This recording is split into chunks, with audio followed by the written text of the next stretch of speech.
Students, welcome back to Ved prep biology academy.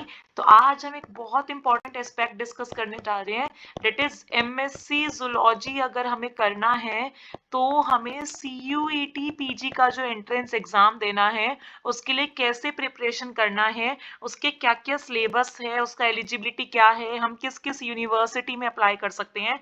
तो ये बहुत सारे क्वेश्चंस आपके जो है कमेंट सेशंस में आ रहे थे। मैंने जो लास्ट अपना प्रीवियस वीडियो अपलोड किया था सीयूईटी पीजी का एक जनरल इंफॉर्मेशन का, उसमें आप सबने एक कोड लिखा हुआ है, डेट इज PGQP75। ये जो आपका कोड है, ये मैक्सिमम स्टूडेंट्स इसके बारे में डिटेल में जानना चाहते हैं। तो चलिए आइए शुरुआत करते हैं PGQP75 कोड की। तो PGQP75 कोड जो है ये आपका जूलॉजी सब्जेक्ट का कोड है। अगर आप अपना मास्टर्स सीयूईटी पीजी एंट्रेंस देने के बाद किसी अच्छी यूनिवर्सिटी में जूलॉजी सब्जेक्ट से करना चाहते हैं तो उसका जो कोड है, जैसे आपको पता है सीयूईटी ने सबके कोड बनाए हुए हैं, तो उसका जो सब्जेक्ट कोड है वो है आपका PGQP75। ठीक है, तो यहाँ पे इस कोड से रिलेटेड आपके बहुत सारे क्वेश्चन है। सबसे पहला जो सबसे इंपॉर्टेंट क्वेश्चन है वो है सिलेबस।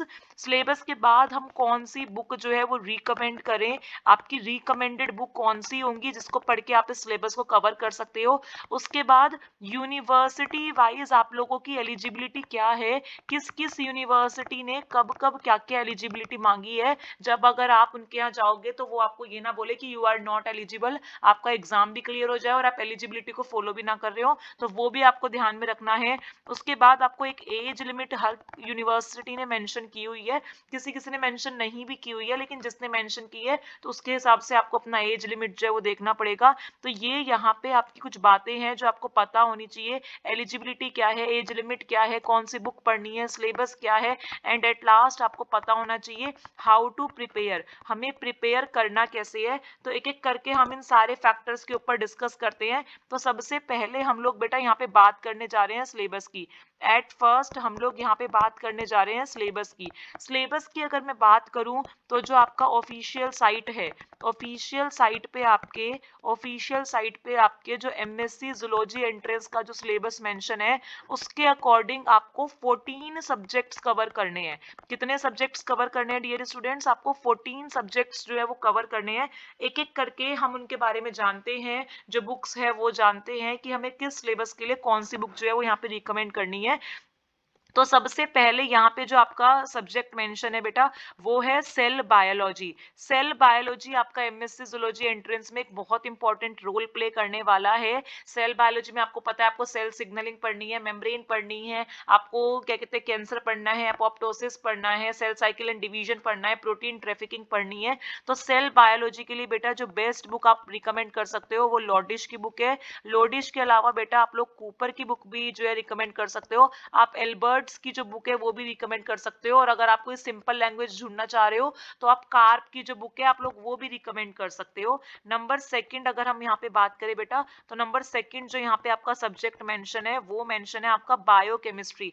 बायोकेमिस्ट्री में आपको पता है अगेन आपको amino acids, proteins, titration, carbohydrates, जो आपका मेटाबॉलिज्म वाला पार्ट है, ग्लाइकोलाइसिस, ये जितने भी पाथवे हैं, क्रैब साइकिल, ये सब करना है। उसके अलावा आपको न्यूक्लिक एसिड्स का, एंजाइम्स का, इनका आपको मेन फोकस रखना है। कार्बोहाइड्रेट्स का बीटा ऑक्सीडेशन जो कि लिपिड के मेटाबॉलिज्म में आता है। तो ये सारा जो आपका पार्ट है बेटा ये बायोकेमिस्ट्री में आएगा।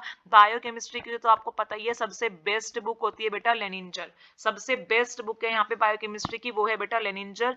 उसके बाद नंबर थर्ड जो आपको सब्जेक्ट तैयार करना है बेटा वो करना है अपना मॉलिक्यूलर बायोलॉजी। क्या करना है बेटा? Molecular biology. मॉलिक्यूलर बायोलॉजी करने के लिए बेटा जो सबसे बेस्ट बुक है वो कौन सी रहेगी आपकी? तो मॉलिक्यूलर बायोलॉजी पढ़ने के लिए वॉटसन की बुक सबसे अच्छी है। बाकी आप लॉर्डिश भी साथ में रिकमेंड कर सकते हो, लॉर्डिश को भी आप साथ में रिकमेंड कर सकते हो। मॉलिक्यूलर बायोलॉजी में बेटा आपको क्या क्या पढ़ना होता है? आपको ट्रांसलेशन, ट्रांसक्रिप्शन, ट्रांसक्रिप्शन, ओपरोन जो है और रीमॉडलिंग जो है, डीएनए का जो रिपेयर सिस्टम होता है, ये सारा रफली आपको जो है कंप्लीट करके जाना है। अगर आप मॉलिक्यूलर बायोलॉजी सब्जेक्ट की बात कर लो, जरूर आपने अपने सेमेस्टर में सारे सब्जेक्ट्स पढ़े होंगे।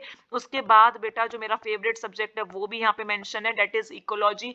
इकोलॉजी में आपको पॉपुलेशन, कम्युनिटी, जो बायोडाइवर्सिटी है, बाकी पॉल्यूशन वगैरह जो है ये सब पढ़ के जाना है, इकोसिस्टम पढ़ के जाना है, इकोलॉजिकल इंटरेक्शन जिसमें म्यूचुअलिज्म वगैरह ये सब आता है, ये सब आपको जनरल एक आपको नॉलेज होनी चाहिए, यहाँ से आपके क्वेश्चंस आएंगे। तो इकोलॉजी पढ़ने के लिए बेटा मैं आपको एक इंडियन ऑथर की बुक बताती हूँ जिसकी लैंग्वेज भी आपको सिंपल लगेगी, तो आप पीडी शर्मा की जो बुक है बेटा वो यहाँ पे रेफर कर सकते हो। उसके बाद नंबर 5th सब्जेक्ट जो आपको मेंशन किया गया है, मेरा फेवरेट अगेन वंस अगेन, वो है बेटा इवोल्यूशन। इवोल्यूशन अगर आप लोग पढ़ना चाहते हो तो आप लोग स्मिथ की जो बुक है वो रिकमेंड कर सकते हो। इवोल्यूशन में आपको हार्डी विनबर्ग पे बहुत ध्यान देना है, उसके अलावा नेचुरल सिलेक्शन हो गया, theories of evolution, origin of life, geological time scale के जो क्वेश्चंस होते हैं जिसमें आप लोग अलग अलग पीरियड्स, इयोन, ईरा ये सब पढ़ते हो, evolution of human, evolution of horse, ये सारा जो डाटा है इनके ऊपर अपना मेन फोकस रखना है, ठीक है। नंबर 6 बेटा अगर मैं यहाँ पे सब्जेक्ट की बात करूं तो नंबर 6 सब्जेक्ट आपको यहाँ पे इकोलॉजी का ही एक सब्जेक्ट मेंशन किया गया है, वो है बेटा बायोडाइवर्सिटी एंड एनवायरनमेंट कंजर्वेशन। तो आपको जहां से भी ये टॉपिक अच्छा मिल जाए, किसी भी इकोलॉजी की बुक से अच्छा मिल सकता है, आप उस बुक को रिकमेंड कर सकते हो। जैसे कि आप यहाँ पे पीडी शर्मा भी रिकमेंड कर सकते हो, ऑडम की जो बुक है मैं बोलूंगी आप लोग उसको भी रिकमेंड कर सकते हो, ऑडम की यहाँ पे बुक आती है, आप लोग उसको भी यहाँ पे रिकमेंड कर सकते हो बेटा। इसके अलावा अगर हम बात करें नंबर 7th सब्जेक्ट की, तो नंबर 7th आपका जो सब्जेक्ट है बेटा वो इम्यूनोलॉजी है। इम्यूनोलॉजी में आपको पता है सबसे बेस्ट जो इम्यूनोलॉजी की बुक है बेटा वो आती है क्यूबे की। किसकी आती है? क्यूबे की। इसमें आपको जो 5 टाइप की एंटीबॉडीज हैं उस पर ध्यान देना है, मोनोक्लोनल हाइब्रिडोमा जो टेक्निक है उसके ऊपर ध्यान देना है, बाकी आपको ग्राफ्ट रिजेक्शन और जो डिजीजेज होती हैं कि किससे कौन सी डिजीज होती है, इम्यूनोलॉजी में जनरली जब पढ़ते हो इम्यूनिटी के ऊपर आपको मेन ध्यान देना है। तो यहाँ पे ये सारे फैक्टर्स जो हैं, थोड़े बहुत ड्रग्स वगैरह जो वाला जो पार्ट है वो यहाँ पे इंपॉर्टेंट रोल जो है बेटा आपका प्ले करेगा। उसके बाद अगर नंबर 8 हम लोग यहाँ पे बात करें सब्जेक्ट की, तो नंबर 8 जो आपका सब्जेक्ट है बेटा वो है जेनेटिक्स। जेनेटिक्स में आपके पेडिग्री के क्वेश्चंस आते हैं, जनरल मेंडलिज्म के ऊपर क्वेश्चन आते हैं, को डोमिनेंस, इनकम्प्लीट डोमिनेंस जो आपके लॉस थे उस पर क्वेश्चन आता है, टेस्ट क्रॉस आता है, बैक क्रॉस आता है। तो इस टाइप के जो क्वेश्चंस हैं जो आपके डिसऑर्डर्स होते हैं, टर्नर, लाइन फिल्टर और जो क्रोमोसोमल थ्योरी आप लोगों ने पढ़ी हुई होती है, सेक्स डिटर्मिनेशन पे क्वेश्चन आता है, तो ये सारा आपका जेनेटिक्स का जो है पार्ट रहता है जिसमें क्रोमोसोम्स वगैरह सब इंक्लूड रहते हैं। तो इसके लिए अगर कोई बुक आपको बेस्ट नहीं पता तो मैं बता देती हूँ, स्नस्टर्ड की जो बुक है बेटा वो सबसे अच्छी होती है, जेनेटिक्स एक सिंपल लैंग्वेज में उस बुक में दी हुई है। नंबर 9 बेटा जो आपका सब्जेक्ट है वो है आपका बायोटेक्निक्स। बायोटेक्निक्स को बेटा आप लोग मेथड्स इन बायोलॉजी के नाम से भी जान सकते हो, या फिर अगर आपने अपने सेमेस्टर में टूल्स एंड टेक्निक्स के नाम का अगर सब्जेक्ट पढ़ रखा है तो टूल टेक्निक जो है बेटा आई एम सॉरी, तो आपका जो टूल टेक्निक वाला जो सब्जेक्ट है बेटा वो इसी हेडिंग के अंडर आता है। तो आप लोगों को बेटा टेक्निक के लिए कोई सिंगल बुक रिकमेंड नहीं करनी है, आपको मल्टीपल बुक रिकमेंड करनी है। जो मैंने ऊपर सेल, मॉल, जेनेटिक्स की जो बुक बताई है, इम्यूनो की जो बुक बताई है, टेक्निक वाला जो पार्ट है आपका यहीं से कवर हो जाता है। तो आपको जनरली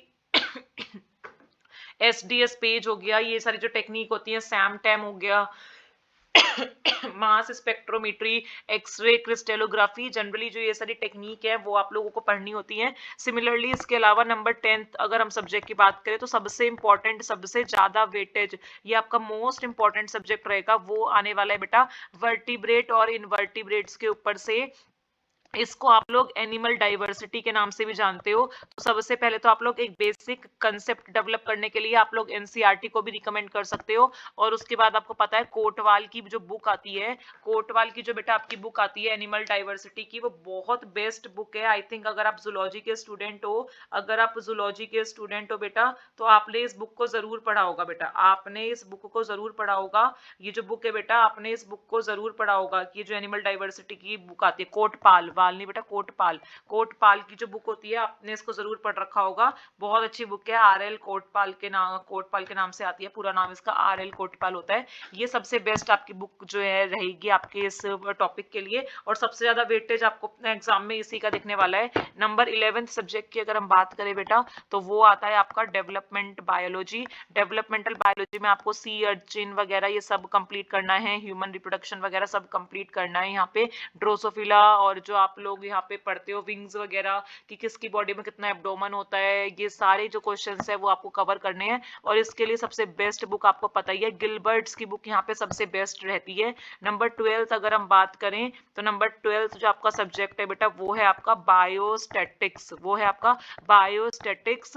बायोस्टैटिक्स आपको अगर नहीं भी समझ में आ रहा तो आप एक टाइम के लिए उसको स्किप कर सकते हैं, बाकी 13 यूनिट्स अच्छे से कर सकते हैं। लेकिन फिर भी अगर कोई बच्चा बुक पूछना चाहता है तो वीर बाला रस्तोगी की एक बहुत अच्छी बुक आती है बेटा, जो पूरा बायोस्टैट्स जो है कंप्लीट करके जाती है। सिमिलरली नंबर 13 जो बेटा हमें यहाँ पे यूनिट गिवन है वो गिवन है आपकी एनिमल फिजियोलॉजी की। एनिमल फिजियोलॉजी जिसमें आप अपना डाइजेशन वगैरह, डाइजेशन, एक्सक्रीशन, रेस्पिरेशन और न्यूरल कंट्रोल, लोकोमोटरी ऑर्गन्स और आपके जो एंडोक्राइनोलॉजी है, आपका ब्रेन है, आई है, ईयर है, ये सारा पार्ट जो आप कवर करते हो ये आपको कवर करना है। तो एनिमल फिजियोलॉजी आपको जिस भी बुक से अच्छी लगती हो, आपने जो भी पढ़ रखी हो आप उस बुक से पढ़ सकते हो। सिमिलरली नंबर 14 तो लास्ट जो यहाँ पे आपका सब्जेक्ट गिवन है बेटा वो गिवन है आपका रिकॉम्बिनेंट डीएनए टेक्नोलॉजी। वो आपका यहाँ पे क्या गिवन है बेटा, वो गिवन है रिकॉम्बिनेंट डीएनए टेक्नोलॉजी। तो रिकॉम्बिनेंट डीएनए टेक्नोलॉजी कवर करने के लिए बेटा आपकी जो सबसे बेस्ट बुक है वो है टी ब्राउन की।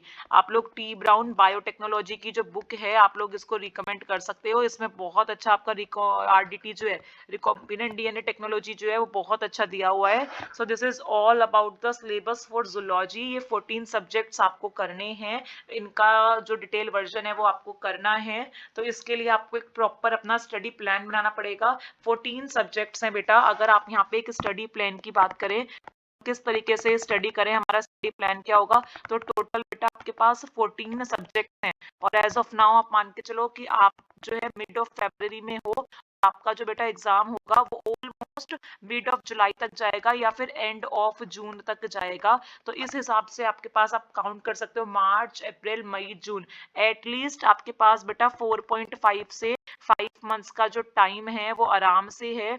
4.5 से 5 मंथ्स का जो आपका टाइम है वो आपको आराम से मिला हुआ है। तो आप लोग सिंपल बेटा, आप लोग एक अपना शेड्यूल बना लो कि आपको एक मंथ में 3.5 यूनिट्स जो है वो कवर करनी है। ठीक है, तो जाहिर सी बात है अगर आप हर मंथ बेटा 3.5 जो यूनिट है वो कवर करोगे तो इस हिसाब से आपकी 4 मंथ्स बाद जो है पूरी कंप्लीट आपकी जो 14 यूनिट्स हैं वो आपकी जो है कंप्लीट हो जाएगी।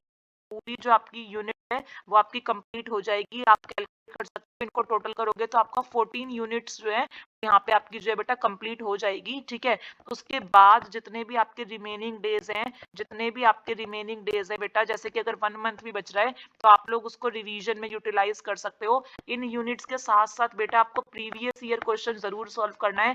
लास्ट 10 ईयर्स आपको जो डीयू के क्वेश्चंस हैं, जो आपके बीएचयू के क्वेश्चंस हैं, जो आपके एएमयू के क्वेश्चंस हैं, वो आपको जरूर लगाने हैं। जूलॉजी के जितने भी एंट्रेंस एग्जाम्स हुए थे, अगर इसकी आपके पास बुक नहीं है तो आप बायोलॉजी एकेडमी का जो नंबर है उस पर कॉल कर सकते हो। हमारी एक बुक आती है बेटा गोल के नाम से, जिसमें हमने लास्ट 10 ईयर का जो डीएच बॉटनी का एंट्रेंस था वो सारा यहाँ पे इंक्लूड किया है। तो ये आप क्या कर सकते हो बेटा, ये आप परचेज कर सकते हो, क्योंकि अल्टीमेटली अगर आप लोग बेटा लास्ट ईयर सॉल्व नहीं करोगे तो आपका एग्जाम नहीं निकलेगा।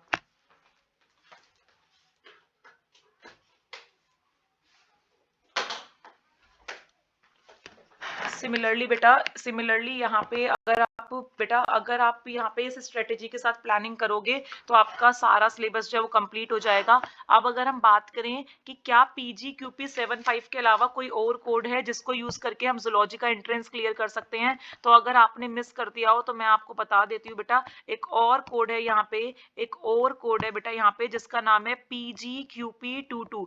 PGQP22 आप अगर यूज करोगे कोड तो यहाँ पे 2 यूनिवर्सिटीज के लिए आप लोग अप्लाई कर सकते हो, that is central university of Punjab, और जो एक और यूनिवर्सिटी है आप यहाँ पे वो है बेटा आपकी यहाँ पे बाबा साहेब भीमराव अंबेडकर यूनिवर्सिटी, बाबा साहेब भीमराव अंबेडकर यूनिवर्सिटी। ठीक है, ये आपकी यहाँ पे यूनिवर्सिटी है। इसके लिए भी आप क्या कर सकते हो, अप्लाई कर सकते हो PGQP22 कोड यूज करके। ये भी बेटा आपको MSc जो है वो जूलॉजी से करवाएंगे। और यहाँ पे दिल्ली यूनिवर्सिटी अभी लिस्ट में जो है बेटा मेंशन नहीं है, तो DU का भी जो क्राइटेरिया रहेगा वो ऑलमोस्ट BHU के साथ ही रहेगा। DU का जो बेटा आपका एलिजिबिलिटी का क्राइटेरिया रहने वाला है, अगर आपको डाउट है वो क्या रहेगा तो मैं बता देती हूँ। आपसे BSc ऑनर्स मांगा